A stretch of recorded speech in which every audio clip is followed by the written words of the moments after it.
अब आज अरशद शरीफ साहब के उनके जो कातिल मुमकिना या उनके साथ जो लोग थे या किन हालात में ये सब कुछ हुआ, इन पर बात करने से पहले आज जनाज़ा था हमारे यार अरशद शरीफ का, शहीद सहाफ़त का। और वो जनाज़ा जो पाकिस्तान की तारीख़ के बड़े जनाजे हैं उनमें से एक जनाज़ा था। और मैं ये कल बार बार ये कहता रहा, परसों भी कि हमारे जनाजे जो हैं, ये हमारे बुज़ुर्ग कह गए हैं कि हमारे जनाजे इस बात का तयन करेंगे कि हक़ और सच पर कौन था। और आज हज़ारों लाखों लोग पूरे पाकिस्तान में सोगवार और मुख्तलिफ़ शहरों में जनाजे के लिए निकले, और जिस तरह वो इस्लामाबाद में पहुँचे, इसने ये साबित कर दिया कि हक़ और सच और पाकिस्तान की आवाम किसके साथ है।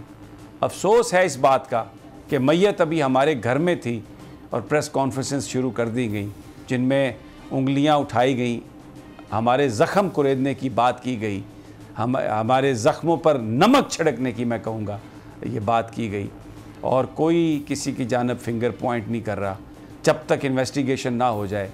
लेकिन प्रॉब्लम ये है कि जिन लोगों के हाथ बज़ाहिर खून में रंगे हुए हैं उनकी इन्वेस्टिगेशन हम मानने के लिए तैयार नहीं हैं।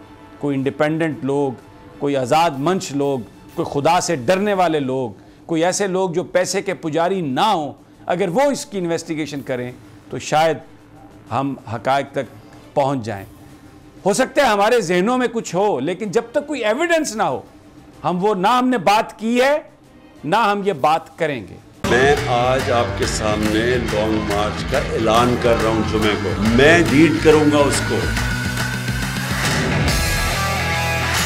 कप्तान का हकीकी आजादी मार्च। उन्होंने कंटेनर रखे तो हटा दोगे। दिन हो या रात, वो न्यूज 24 घंटे रहेगा साथ। सबसे बड़ी टीम, सबसे मोतबर पैनलिस्ट के साथ, सबसे बड़ी कवरेज।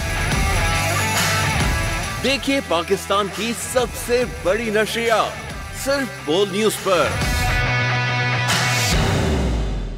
सबसे ज्यादा व्यूज, सबसे ज्यादा रील्स और सबसे ज्यादा रेटिंग के साथ बोल अब भी नंबर 1 पोजीशन पर बरकरार। सब्सक्राइब करें और बेल दबाएं ताकि कोई खबर रह न जाए।